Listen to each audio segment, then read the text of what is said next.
Ho ho boardies! Welcome to Borderline Games. I'm Gareth and this is the Chrono Jotter, episode 23.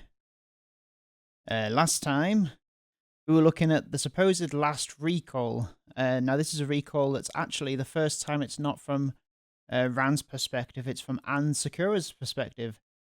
Geez, a lot of information is dumped on us in this recall, including that Anne is an alien who has all the same abilities that Ran has had throughout this game, which is really weird. So I wonder if there's any truth in the fact that Anne is an alien, or whether it's just another delusion in Ran's mind. I guess we'll find out now. So, 3 days after Ibuki stepped foot into my house, she awkwardly invited me to visit her own house for dinner. When I pretended to refuse her, Ibuki made an expression of disappointment and incredulity that was ultra adorable, and when I changed my tune and said that of course I'd go, her pouting but happy expression was even more adorable. Oh, there's Miho. This is the actual Miho. Wow.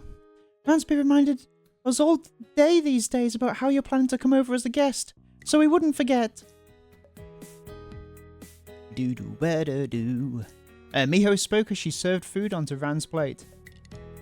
She was very beautiful and her words and motions were quite refined.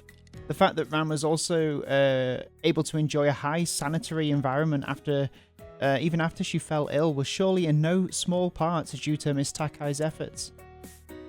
And when she smiled, the dimples by her eyes would lift upwards slightly, catching my attention. See? I told you she was bringing a girlfriend back, even though Ran kept denying it. Miss Toyama took off the apron and carried the newly finished curried chicken to the dining table. I'd heard that she did the cooking in the household. She didn't look the part. Miss Toyama looked charismatic, like the kind of person who'd be popular with the ladies. She wasn't short, and the ponytail she wore gave a handsome cast to her features, despite her face seeming childishly youthful. She looked less like the household cook and more like the person that the household cook was supposed to make treats for. And I couldn't help but notice the choker around her neck. Ibuki had told me that Aya was in a rock and roll band, which was why she wore it. But when I learned that it was Miss Takai who'd brought her the choker in the first place, I concluded that she was probably wearing it more for private purposes. I couldn't help but imagine myself buying one for Ibuki. She'd probably try awkwardly to refuse it for a while, before ultimately acceding to my desires and putting it on anyway. Ibuki often tells me about the two of you as well. She's told me about how the two of you are the only people in the world who truly love her, and wouldn't abandon her no matter what. Oh, wow, for reals? Ran, did you actually say something so cute to your girlfriend? Nah, I made it up. Ibuki jostled me with her elbow. I didn't know what she meant by it. After all, she had in fact said those exact words to me. But I'm sure she was thinking it in her heart. Don't worry, we all know how Ran feels. You should see the way she pouts when you're not around. Yeah, I could very easily imagine what Ibuki would look like while pouting. Well, it's a good time to bring it up then. Miss Takai set down her chopsticks and watched me with her eyes. I couldn't help but get nervous at her gaze. After hearing about you from Ran, I've always wanted to thank you in person. Even though Aya and I have tried our best to take care of Ran, there's very little we can do for her while she's at school. Thank you for keeping her company in class. It's nothing. I've enjoyed the time we've spent together as well. In middle school, Ran's condition didn't permit her to go to school, and she didn't attend classes for long before I pulled her out and started tutoring her at home. Luckily, she's quite intelligent. Even though her illness made it hard for her to focus, she was still able to test into her current high school. We'd originally thought it would be a good opportunity for her to make some friends of the same age, but she still had quite a tough time during freshman year. As she spoke, Miss Takai gave a concerned glance in Ibuki's direction. I'd heard of that period of time in Ibuki's life as well. in passing. Back then, her classmates had held serious prejudices against her because of her nationality rather than her condition. Oh yeah? Even now, I still feel like Koizumi-sensei is the only good teacher I've ever met. You should thank her properly afterwards. She keeps an eye out for you, frequently, doesn't she? Ibuki nodded.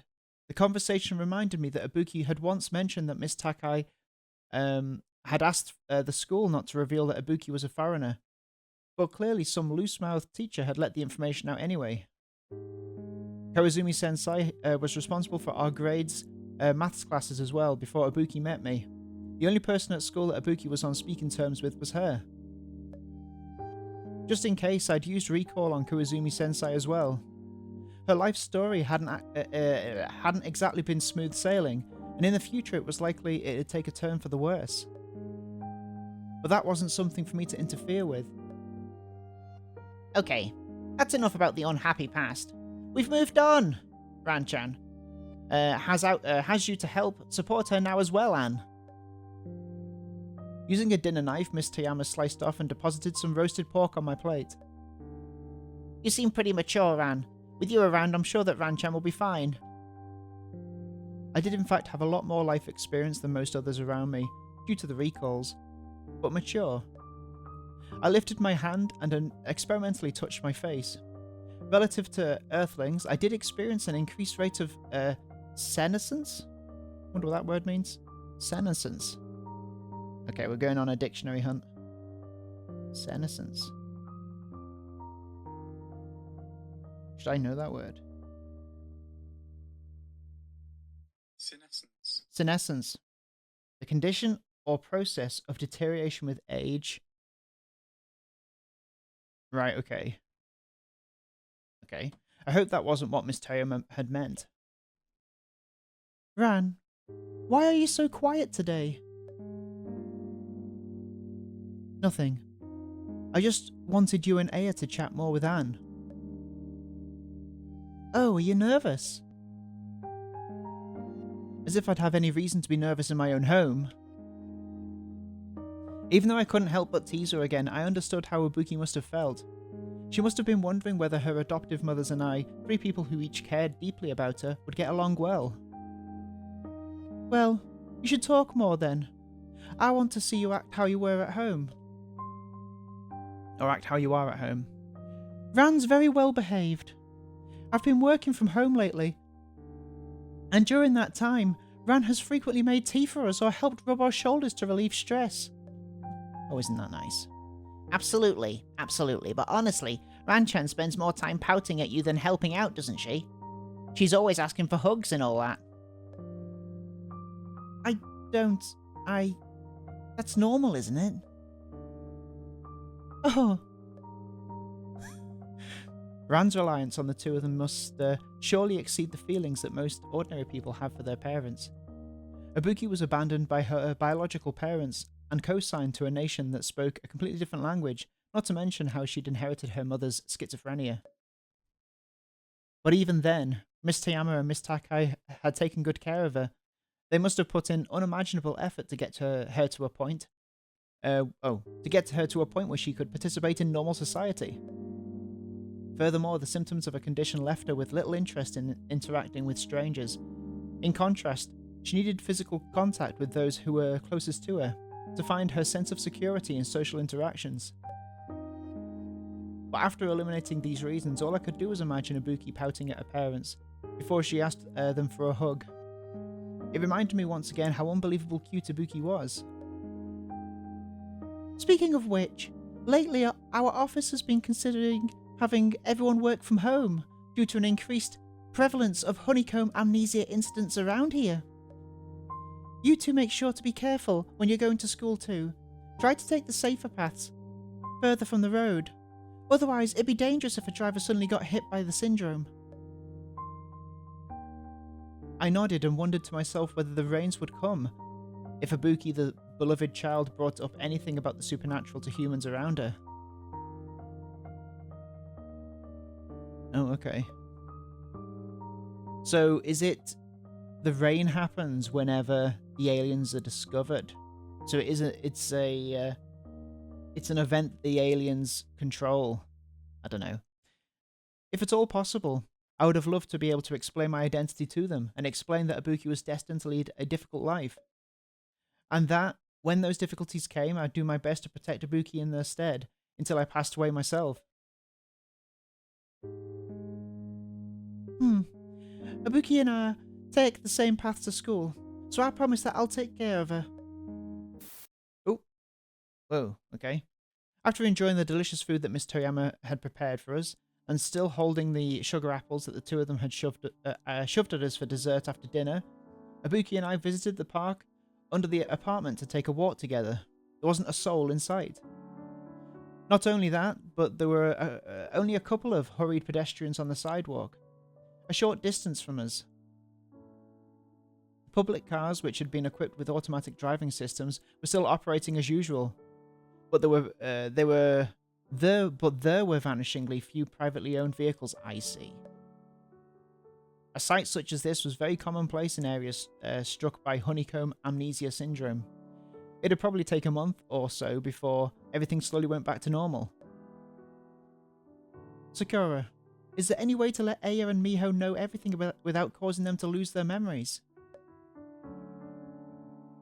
If anybody would know, it would be you, as the beloved child, or the mother of humanity herself. But it's fine for those things to stay the way they are with them, I think. After all, in the future, you'll definitely need someone who cares about you, but doesn't know about the strangeness around you to serve as your safe harbour. And Miss Toyama and Miss Takai are the most suitable people in the whole universe for a responsibility such as this. I don't know. I don't want them to come to any danger, though. Don't worry. The Earth's a huge place, and a number of people who run into supernatural phenomena, and then actually suffer any danger from them is vanishingly small. Most of them supernatural entities are like me, just trying to eke out a living on this planet. Really? Okay, I'll listen to you then. After speaking, Ibuki reached a hand out to me. Have you ever used recall on me? I shook my head. Then take my hand. I want you, like Miho and Aya, to be able to understand me. I took Ibuki's hand with both of my own, but I didn't use recall. Because recalls are so interconnected that with just a bit of focus, I can jump to pretty much anything I care to know about. Oh, anything I care to know about. If I recalled this table here, I'd learn about everybody's who's ever walked past or sat down at this table. That's why I want to treasure this feeling that makes me want to understand you more. The mystery will be ruined. I could feel a small trembling in the palms of my hands. Ibuki nodded and showed me a rare smile, an expression which truly touched my heart. But for some reason I felt like it wasn't the part of my heart that was responsible for positive sentiments. Perhaps I enjoyed seeing a confused or annoyed expression on Ibuki's face more. Well, it was her fault for looking so cute like that anyway. Alright then, I guess I'll just have to bring you to slowly understand me. The long way round. Ran led me to sit down on a bench in the park. The sun had warmed the bench, making it quite comfortable to sit on. That, plus the pleasant fullness of our stomachs, made it a good time to sit down and have a long conversation. So, what should we talk about first? Last time we just got to when you arrived in Japan. Why don't you tell me a bit more about Miss Toyama and Miss Takai? Well, of course. So, let's start with that one incident. Oh. Anne, have you heard?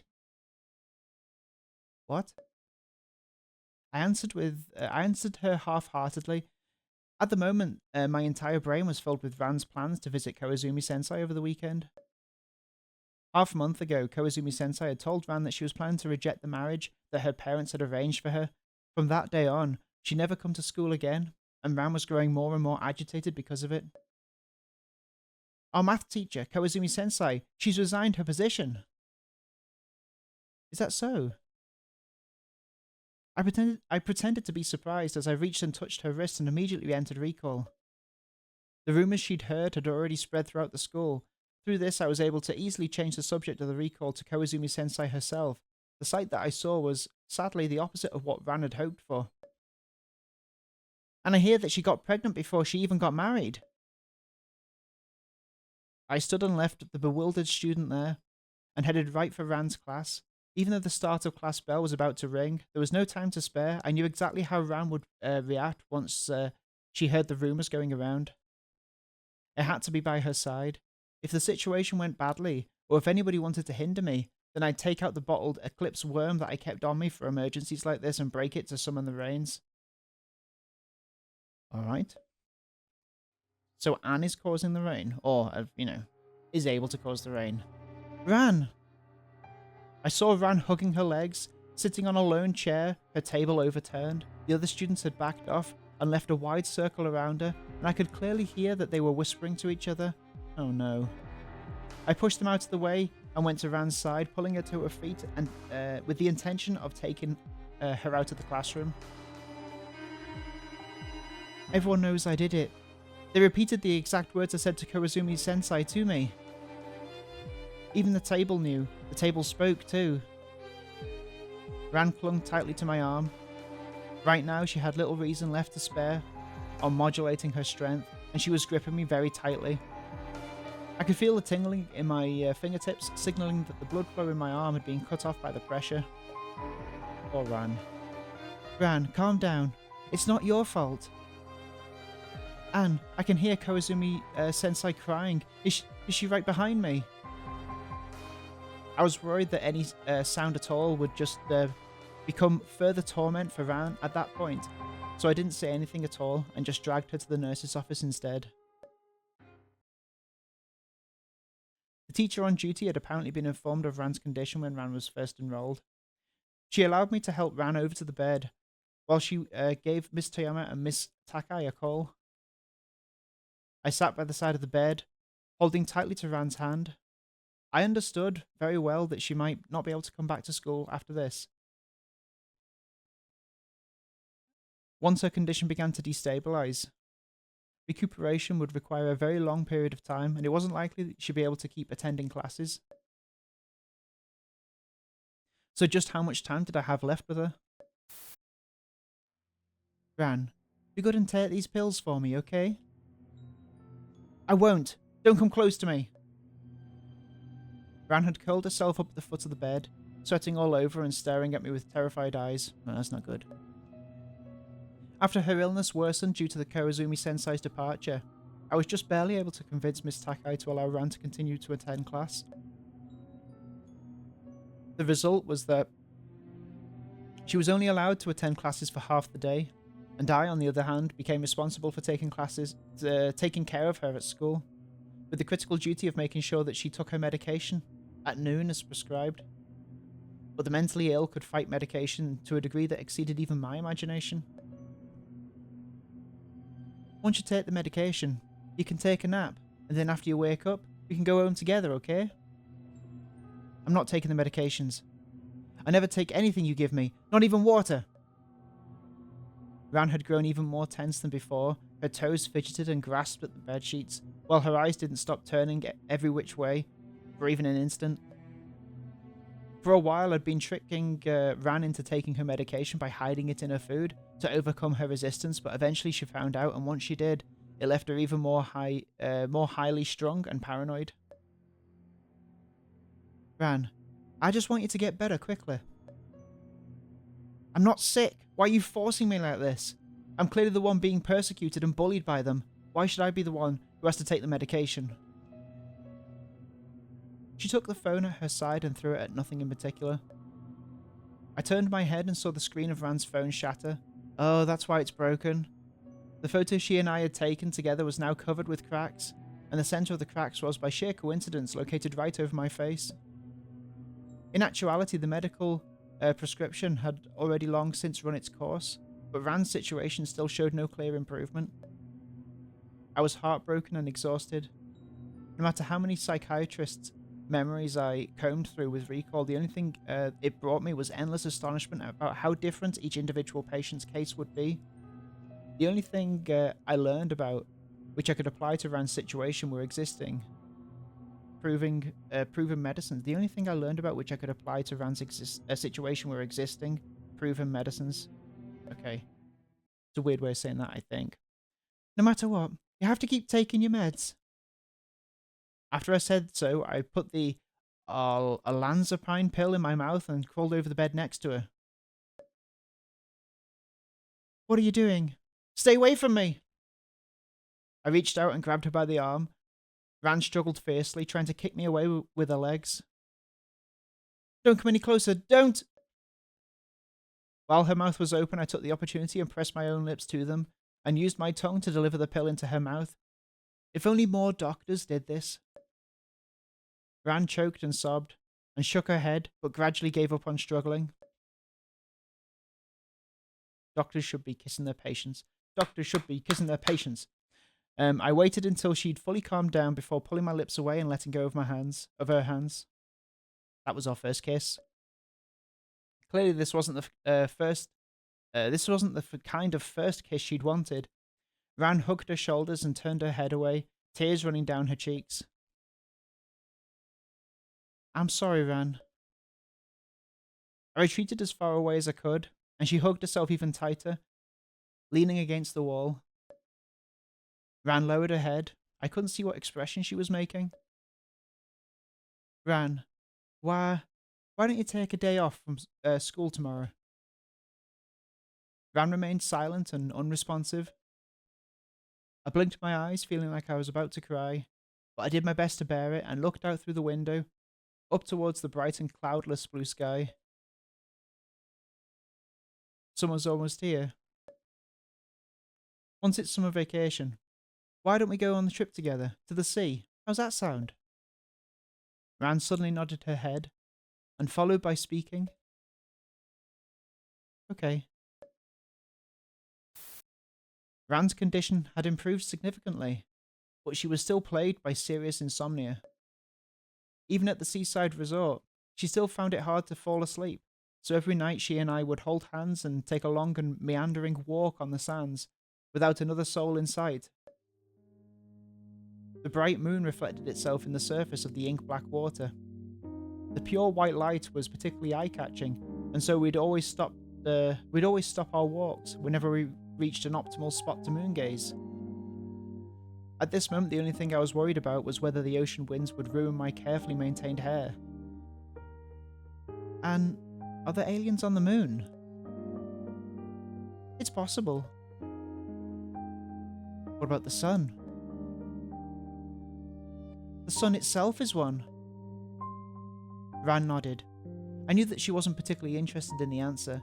She just wanted to say something to me.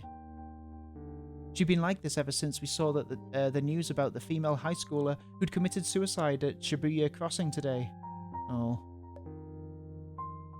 Do you still want to talk about Makoto Asakura? Yeah. Ran held my hand with force. She'd been trying all day to ensure that I was accompanying her by her side, and that I was paying attention to her. And why are you so willing to spend all this time with me? I don't know. I guess I just enjoy it. The first time I visited your house, I said so as well, didn't I? We ought to keep each other company. If Asakura had someone next to her, who was to her like you were to me, then maybe she'd have lived on. I can't help but feel like she and I are very similar. If nobody was around to care for me, then maybe I'd make the same choice as her. In the recalls, I could see that Makoto Asakura had many people by her side, who'd cared about her.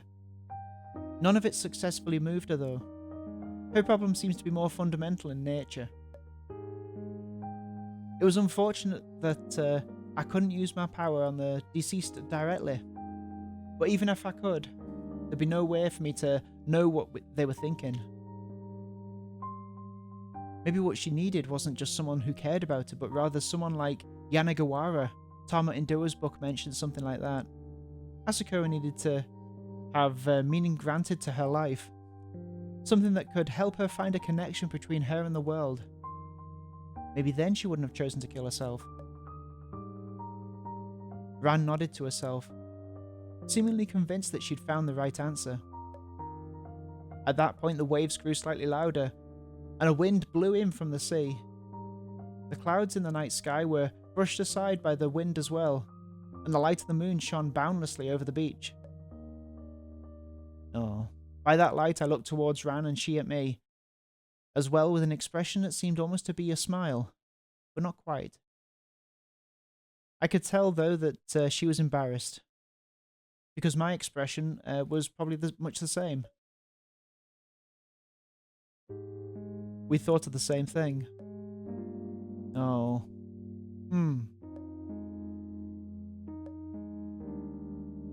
I now seem to understand why our kind always eventually sought a way to extend our lifespans.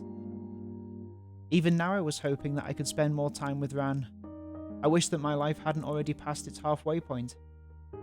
I wish that Ran could love me more deeply than I love myself.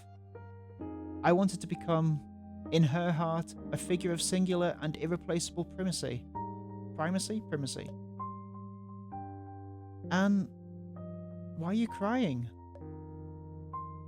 I don't know. She was the beloved child of the mother of humanity. I still remember the way that she elicited a unique feeling of attraction within me when we first met, and now churning within me was that same feeling all over again. Did I really love her? Or was it just like I'd seen in the recalls, how all living entities not created by the mother of humanity were irrevocably drawn towards the beloved child, condemned by their nature to try to win the beloved child's love, to achieve their own selfish goals? I don't know.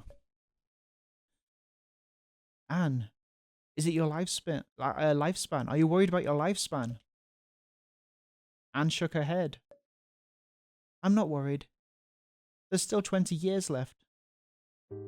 As long as I can be with you, my life will be filled with meaning, without a second wasted. As I lied to her on one hand, I held her hand with the other. That was a weird metaphor and literal thing combined, wasn't it? It's getting colder. Let's go back to our room. I'm sure you'll be able to sleep well tonight. As though to encourage me, Ran gripped my hand in response as well. With our fingers intertwined, we advanced forward together. The resort we checked into was an old residential building located near a seaside grove.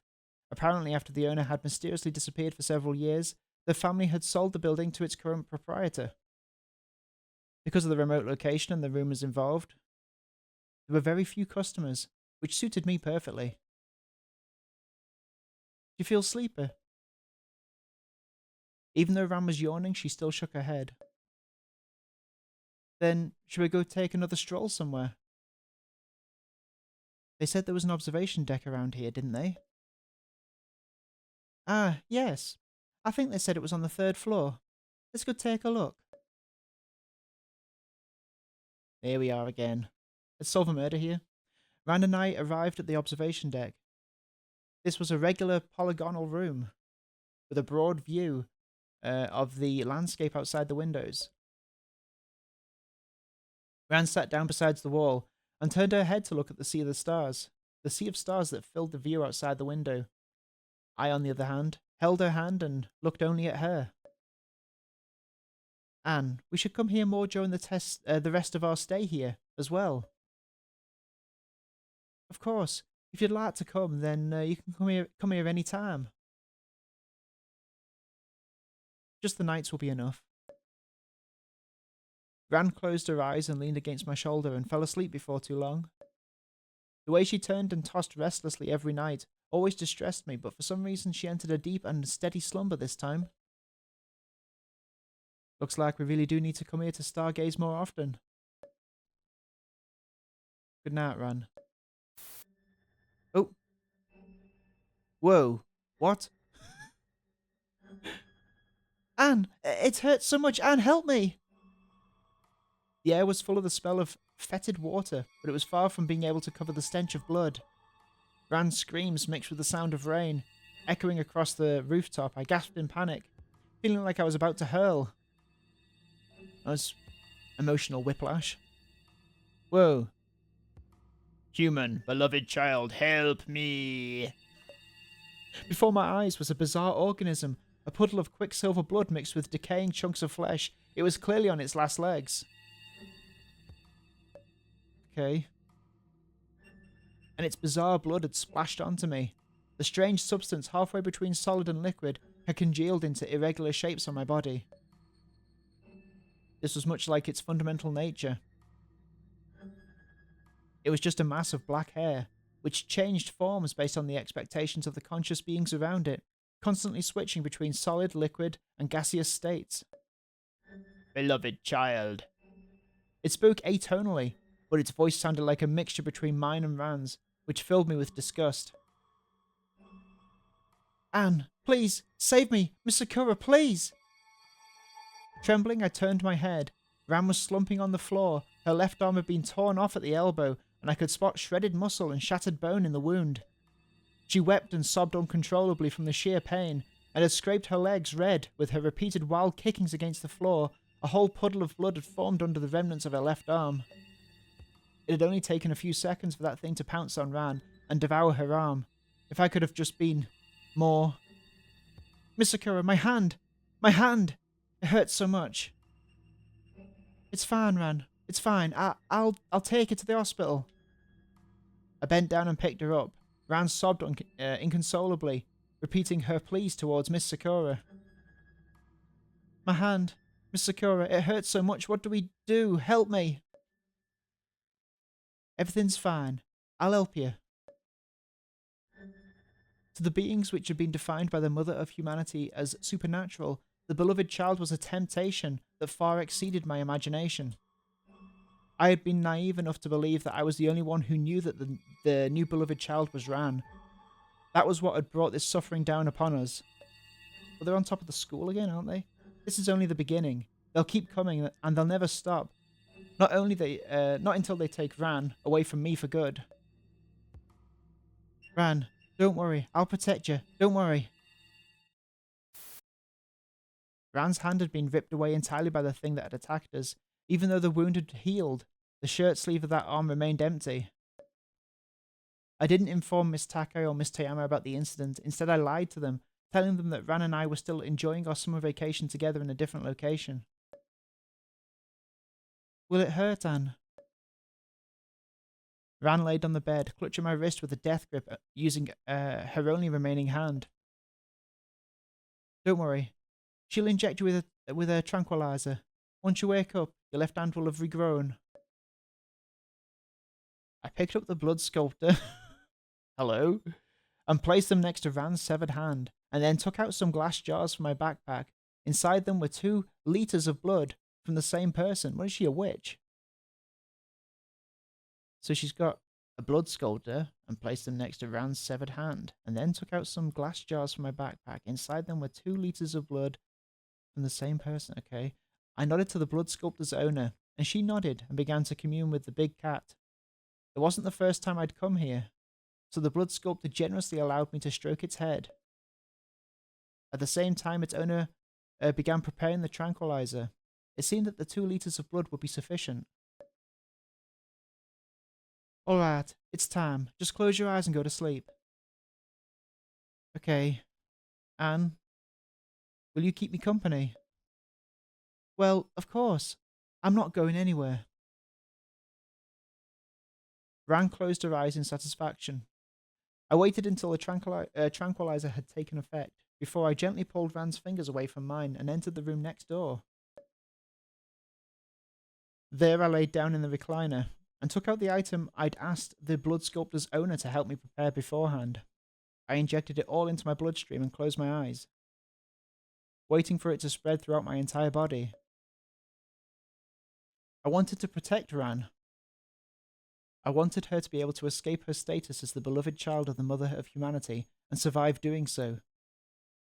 I wanted to be together with her forever, and at the same time I wanted to know if my love for her was just the effect of the beloved child. For this reason, I needed to understand everything about this planet. Well then, let's start the recall. Okay. Ran slowly and blearily opened her eyes. Soon, though, that gave way to a surprised expression as she raised her left hand and experimentally flexed it a few times before grasping at the air with it. She got her hand back. Anne, my hand. My hand's really come back. This is so weird, this part. Well, of course. Ran immediately used her newly regenerated left hand to caress my face, poking and prodding it, squeezing my nose and pulling my ears. Got your nose? And finally ended by stroking my lips. Thank you, Anne. Oh, it's nothing. I've been missing that hand of yours more than you have. Ran smiled in embarrassment, and I discovered that I had long since fallen in love with her. In love with her delighted expression as well. It was also equally cute. But what's wrong with your face? It felt like I was touching a plaster cast just now, while I was feeling it. Or was it her blood? It'll be fine in a bit, don't worry about it. I used my apparently plaster-like finger to poke her face in return. Ran, I understand what it means to be the beloved child now. I'll make sure that you'll be able to leave behind this terrible identity and escape. What? Anne, what did you do? Ran held my hand tightly with only concern left in her eyes. I've recalled 4.6 billion years and experienced the entirety of the mother of humanity's experiences. The mother was originally just a consciousness that came into being concurrently with the earth itself. She was incapable of thought and without a nervous system. She only had basic stimulus sensitivity, the way that plants did. Except her reactions to stimuli caused the origins of species transformations in the climate and plate tectonics all the way until 1.8 million years ago when humanity was born. With humanity's birth, she gained self-awareness, became capable of reason, and gained emotions. Well, even before humanity, there existed creatures with rudimentary reasoning and emotive capabilities, but only Homo sapiens was an intelligent species capable of sustaining the mother's self-awareness for her. The mother of humanity was overjoyed about this and became fiercely protective of the human race. To shelter them, she appeared before all things on the earth, which had not been created by her own stimulus reactions, and declared herself the mother of humanity to them. But 2,000 years ago, she suddenly grew sick of this. 1.8 million years of nurturing humans had caused her to grow exhausted, but she couldn't bear to completely let go. So she began trying to find a being who could inherit the position of mother from her, which is supposed to be Ran. So the so-called beloved child is someone who has the potential to inherit her position. Oh, that's Ran saying that. So the so-called beloved child is someone who has the potential to inherit her position. Totally different voice. That's right, but for some reason no beloved child has succeeded for the last 2,000 years. I suppose the conditions required must be extremely strict, and she herself probably can't fully control it either. But you know, she's got plenty of time. She can afford to be patient. Ah, we've arrived. Here it is. I'd brought Ran to the village I'd lived in when I was young. After navigating the forest trails and the mountain tunnels, we arrived at an abandoned old school. My father had once told me that his grandfather had once served as a teacher here, and that in his quest to find a way to extend his life, he had discovered a certain object that might prove useful to me, which he'd left in this school. Looks like it's been abandoned for ages. The village at the base of the mountain feels like it's pretty old too. And Anne, the old lady that's been taking care of us these past few days, you called her your granny? Oh, well, she's not related to me by blood. After all, we can't live to the age where we can see our grandchildren grow up in front of us. She's an earthling, but she took my father when he was growing up, and she also took care of me when I was young. So I called her Granny. And she's a very strong woman. In Recall, I saw that she'd experienced many twists and turns in her life. She didn't cry, even when my mother and father passed away. I wonder if Granny would cry when I passed away. Wow. Okay, so this is going to be the school that we saw at the very beginning of the game and throughout the game. So this is what it looks like, right? That's what it looked like. We saw the house that we were staying in looked like the dorms. And what else did we see? That might be just it in terms of locations. I'm sure we saw another thing. In the actual school itself, the inside of the school looked like the inside of this school that we're going to now. And this is what it looked like on the outside of that school in our recalls or whatever they're called. Anyway, this has been another episode of the Chrono Jotter. Thanks so much for watching. I'll see you next time on Borderline Games, where we're going to be playing much more of the Chrono Jotter. Bye bye for now. Have a good evening.